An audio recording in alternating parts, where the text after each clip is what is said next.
Good afternoon, everybody. My name is Donna, and I'm your host of Donna's Edge television, radio, and podcast talk show. Thank you again so much for watching every day, Monday through Friday, beginning 2 p.m. on the Eastern time zone as I get to ride home with you in the afternoon. You can find us many ways. You can find us in Alabama, up in North Alabama, channel 182, and that's on Charter Communications. So glad to be back with that group again. You can find us on Abundance Television, found on Roku, Apple TV, and Amazon Fire. And don't forget the podcast on the newscasters.com and on the radio WZLA, the biggest country station in South Carolina, probably in the whole Southeast, who knows, but they have a huge audience and they play all the country classics. I have with me my very special friend John Merrill. He is our former Alabama Secretary of State, and I'll have to tell you, you've been missed for quite a few years. And I know that things are running a little bit differently than they were when you were in office, but you had a huge election on Tuesday. What are your thoughts about that election? Well, Donna, we had 23% of our electorate actually turn out to participate. But the thing that caught a lot of people by surprise was the fact that there were more Democrats that voted than Republicans that participated in the primary on May 19th. Now, I've had a number of people ask me, do you think this is the beginning of a blue wave in Alabama? And the answer to that is definitely no.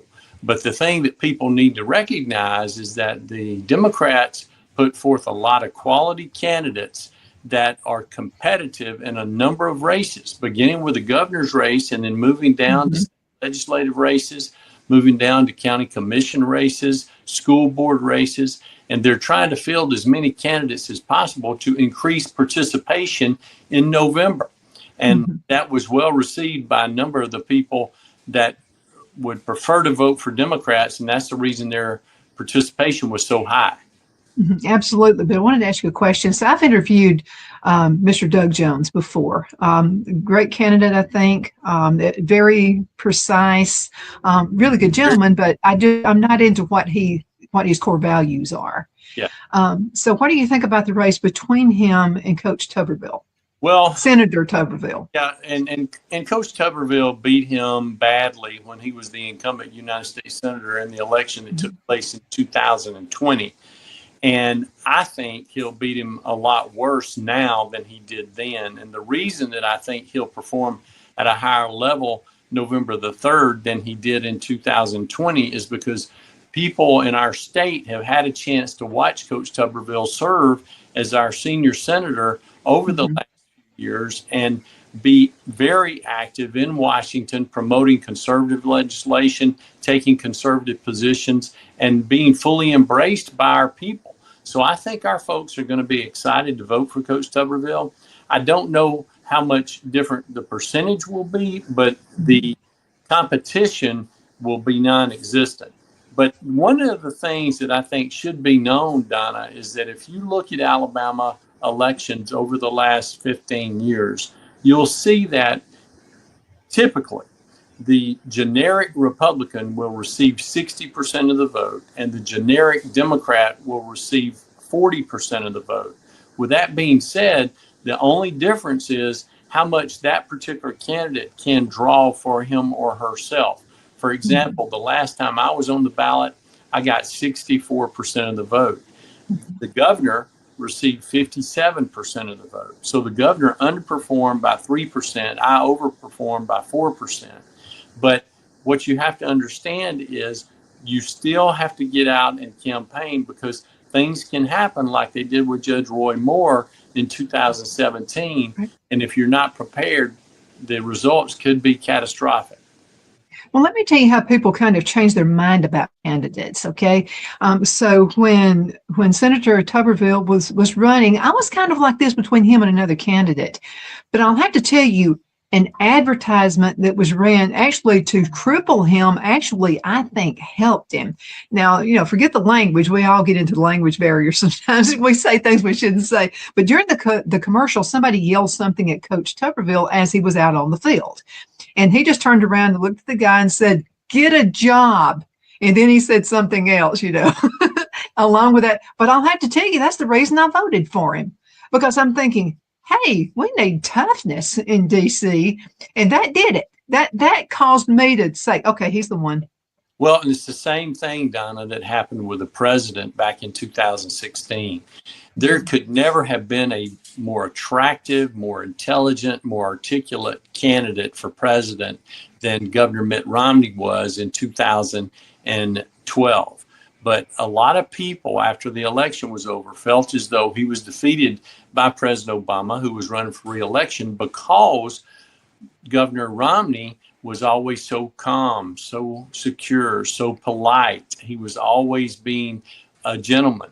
And they felt as though he needed to attack President Obama more, not in a mean-spirited way, but to challenge him based on some of the positions that he had taken and some of the things that they had done in the administration. And he neglected to do that. Now, if President Trump has done one thing, he's attacked.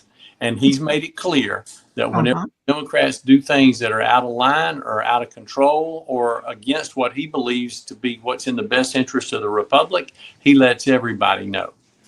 Well, I think sometimes people are too passive about things. Now, Mitt Romney, during the debate, the first debate between him and President Obama, I'm just telling you, he let it fly.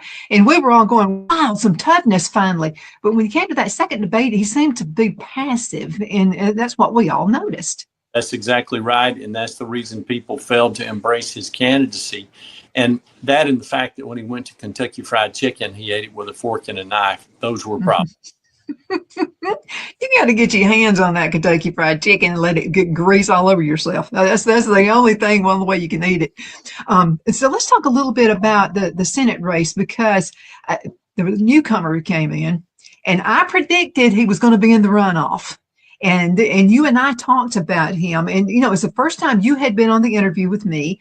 And so he walks in, and you asked if I had interviewed him before, and I said, no, this is my first time around. And you let me know what his strengths were, and I'm just going to tell you, I enjoyed the interview. Well, look, Jared Hudson, of whom you're speaking, very attractive, really good looking, looks like an athlete, was a Navy SEAL, very intelligent, very articulate, has a great ability to communicate, has a beautiful family. You put all of those things together, and he's promoting the message of change in Washington. People are embracing that message. When the news station that I was working for on Tuesday night went off the air at 10:30, he was trailing Attorney General Steve Marshall by about 5 votes. And I asked to look at the returns from certain counties, and I checked those out. One of the counties, the results were only half in. The other two counties, there were no results that were in at that point. And I said that night at that time, Jared Hudson will make the runoff. He went from being 5,000 votes down to being 10,000 votes up. Well, there was just his mannerism, and the looks are okay, but I'm just talking about when he answered me, he's very pointed about it in a very dramatic, professional way. I guess is the way I would announce that. He wasn't afraid to answer questions. He wanted me to fire him at him. And he said, "Hey, Navy SEAL, I'm ready for it." And I said, "You know what? I think you are." And so it was a very pleasant, informative interview, just like the ones with you. As a matter of fact, you kind of reminded me of you just a bit, where you got the professionalism, and I really feel like he will try to reach out and work both aisles. And that's something else. And then that's what you always did in office. You always reached out to, it's not like they were, like the dreaded people you don't want to do anything with, but I've watched you reach out, and I think it takes that, but it also takes firmness like you have. Jared's got it.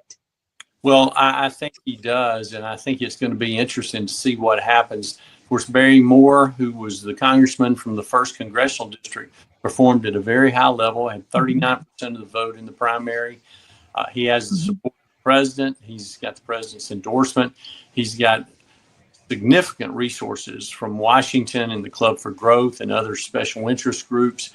And he has raised a lot of money from people in his congressional district and throughout the state of Alabama. And Jared has raised a lot of money from all across Alabama and the nation as a whole. So it's going to be a very interesting runoff on June the 16th for the United States Senate nomination. Oh, I think so too. But who would have thought a newcomer, someone you had never heard of before? Because I liked all three candidates at the top three. I liked them all. And so, I mean, either one of them to me would have made a great accent. I mean, it's just been great. But for this guy to be in second place like that, I think that really shows something. So, okay, so the folks who didn't make it to the runoff, who do you think they're going to throw their support to? Well, I think it's difficult to say. One of the things you usually see in a runoff environment is less participation than you saw in the primary. That usually takes place in every race. I don't think that we're going to have a significant number of people come back out on June the 16th because a lot of local races were already decided at the ballot box on the 19th of May. And so those people don't have a reason in their mind to go back and vote for the federal positions or other statewide positions. So I think there'll be fewer people participate than there were before. And I am not one of those people that believes that endorsements carry a lot of weight, because the thing that Governor Riley shared with me several years ago was that if someone endorses us, then what it means is that we get all of their enemies and just a few of their friends. And so you understand that, because when that indeed is the case, it can result in you being defeated as opposed to you being assisted. And Governor Riley also said, and you'll love this, Donna, he said, look, I'll help you any way I can. If you need me to be for you, I'll be for you. If you need me to be against you, I'll be against you. Whatever will help you the most. There you go. Let's go into a commercial. That's a good one, by the way. Let's go into a break. We'll be right back in just a few minutes. Twin City Used Car Sales has been serving drivers in the Northeast Alabama area for years with a quality selection of late model used cars, SUVs, and pickup trucks. On top of our extensive selection and competitive prices, we offer professional auto financing services for used car buyers of all credit levels. Whether you've just begun your search or you're ready to secure your next vehicle, at Twin City Used Car Sales, you will drive away with the vehicle of your dreams. The sales and finance staff at Twin City Used Car Sales looks forward to serving you, and you can apply for financing online before your visit to our used dealership in Gadsden, Alabama. Check us out on the web at twincityusedcars.com or go by our location at 901 First Avenue, Gadsden, Alabama. We sincerely look forward to serving you.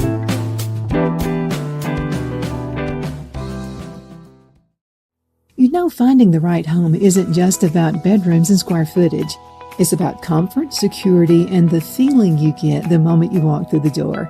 That's why so many families across Greenwood and the Lakelands area trust Jenny Ferguson with Keller Williams. And I'll tell you from personal experience, Jenny was my realtor, and she truly cares about her clients. Jenny takes the time to listen, to understand what matters most, and to guide you every step of the way, whether you're buying your first home, upgrading, or ready to sell. Because this isn't just a transaction, it's your life.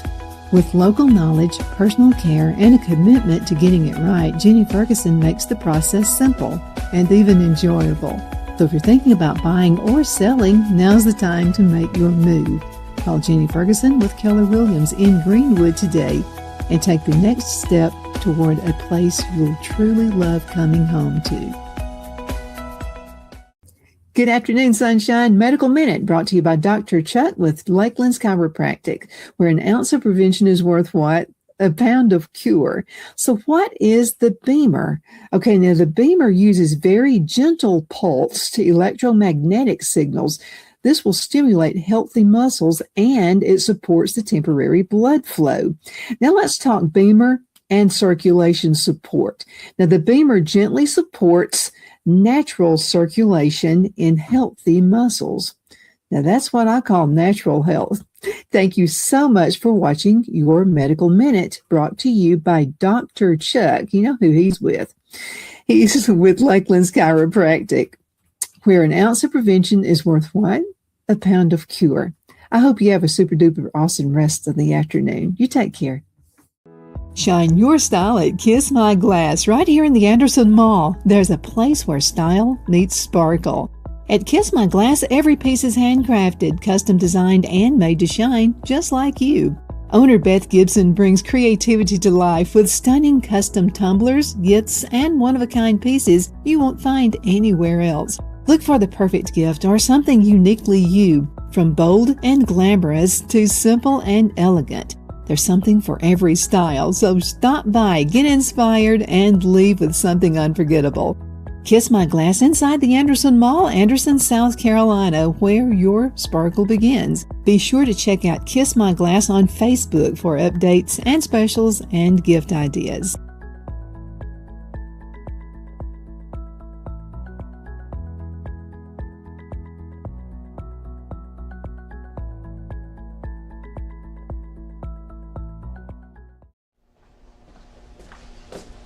Are you ready? We all wonder what tomorrow will bring, but the future lays itself at the feet of the prepared and surrenders to the will of the persistent. It's not easy, but today shapes you so you can shape tomorrow. With Northeast Alabama Community College, when the future asks if you're ready, you can answer. Yes. Begin your future at Northeast Alabama Community College. Lowe's knows that the projects you build in spring are the ones you can't wait to share. It's why we make sure you have our best deals with My Lowe's Rewards, and that you get help from people who've Been there. done that. Try this. This spring, we'll help you build something rewarding. Hey, Stan. What's up? I made you something. Oh, thank you. And I got something for you. You grew these? Of course. Lowe's knows how to help you spring. Okay, we are back. My name is Donna, and I'm your host of Donna's Edge radio, television, and podcast talk show. You can also find us on all the social media sites as well. By the way, LinkedIn, for some reason I had an old email address out there from like 20 years ago, and I updated it. Now you can find us on LinkedIn. So we're proud to be back to them again. But again, so great to have John Merrill with us. He's our former Alabama Secretary of State, and he's my go-to guy on anything that happens. Now, most of the time he goes, and I think, okay, that means don't ask any more questions. So I don't. And I know you're a very busy man. You have lots of things going on yourself and in your world. So, and you're a guy that's really looked up to. I know a lot of folks in Alabama were hoping that you were going to run for governor. And I think a lot of folks were disappointed because you didn't. And then one of our friends said, common friends, she said, well, if he's not going to do that, then he could be senator. And so anyway, we're hoping for something in the future with you. So we keep our hopes up. But we're talking about the election on Tuesday, and there were some surprises. Let's go on down and talk about some of the other things. How about Attorney General? Well, there were a number of surprises. And if you don't mind, Donna, let's just start at the top and go down. There were no surprises in the governor's race for the Democrats or the Republicans. On the lieutenant governor's side, there were some surprises for the Republicans, because John Wall, who's never been a candidate for public office before, but has served as the Republican state party chair, actually led the field of 8 candidates for Republican nomination for lieutenant governor. And Wes Allen, who had been the Secretary of State for the last 3.5 years, had been projected as the lead candidate, but he never got above the 20s in any polls that were done. Then when the results came in, he only performed at 38%. John Wall was 40+%. So I think a lot of people are looking as John Wall as the potential nominee for the Republican Party. He also has the president's endorsement for lieutenant governor, so I think that'll carry a lot of weight.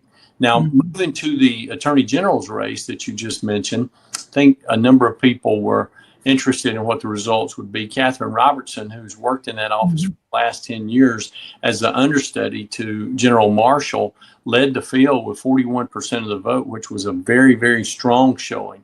And former Associate Justice of the Supreme Court, Jay Mitchell, performed at a 34% rate. And then Pamela Casey came in about 25%. She's the district attorney in Blount County. I thought she would perform at a higher level. I thought that Jay Mitchell had lost some traction because of some of the campaign advertisements that he had engaged in, that a number of people were turned off by. And Catherine Robertson had run a strong campaign from the beginning. She has a number of people from Washington and other parts of the nation that have been helping her.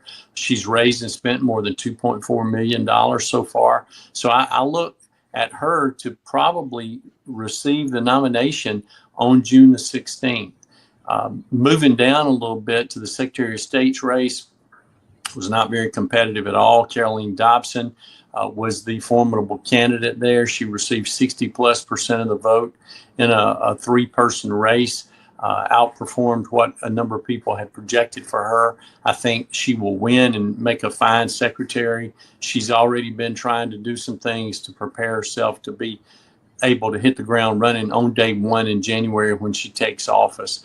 In the auditor's race, there was a very, very interesting contest because the incumbent auditor had indicated that he was going to run for Secretary of State, and then he changed his mind and decided that he would drop back to the auditor's position. Andrew Sorrell is very popular among extreme conservatives in our state, but he didn't have any money.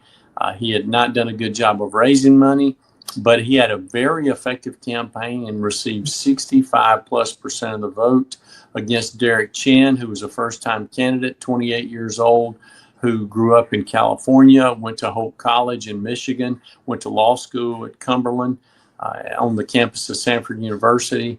But he had all the endorsements, and Andrew had no endorsements, and Andrew won that race very, very comfortably. Then the next race, of course, was the treasurer's race, and young Boozer took that. Alert has arrived. +% of the vote that was expected for him to receive.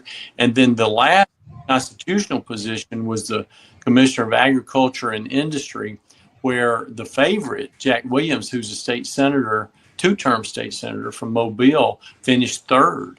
And Catherine Warner McInnes and Corey Gardner, and Corey is from Marshall County, he's the mayor of Douglas, he got the Alpha endorsement, the Farmers Federation endorsement, and actually led the field. So that'll be a very competitive race in the runoff on June 16th.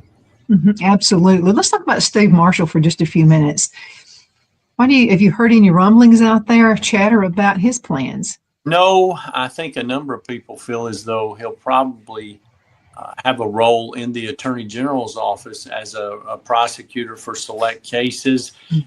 Be able to do some things to support Catherine Robertson if she indeed is the nominee and is elected to the position.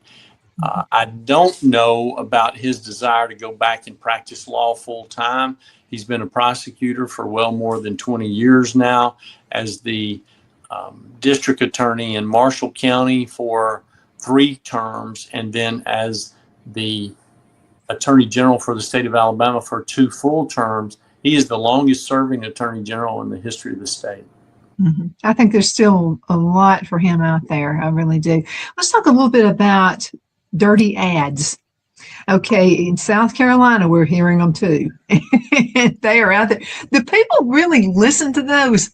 I mean, I'm in the business, so I listen, but the people, the walking, just a normal human being, do they even pay attention to those? I think they do, and sometimes they listen to them to the point where it hurts the person that actually promoted the advertisement trying to support their candidacy, and it ends up backfiring on them. That's one of the things that we saw with Jay Mitchell's campaign for Attorney General. That actually backfired on him with some of the advertisements that he was running that were not directed toward Catherine Robertson or Pamela Casey, but we're talking about what he intended to do to internationals, what he intended to do to a criminal element that was yet undefined.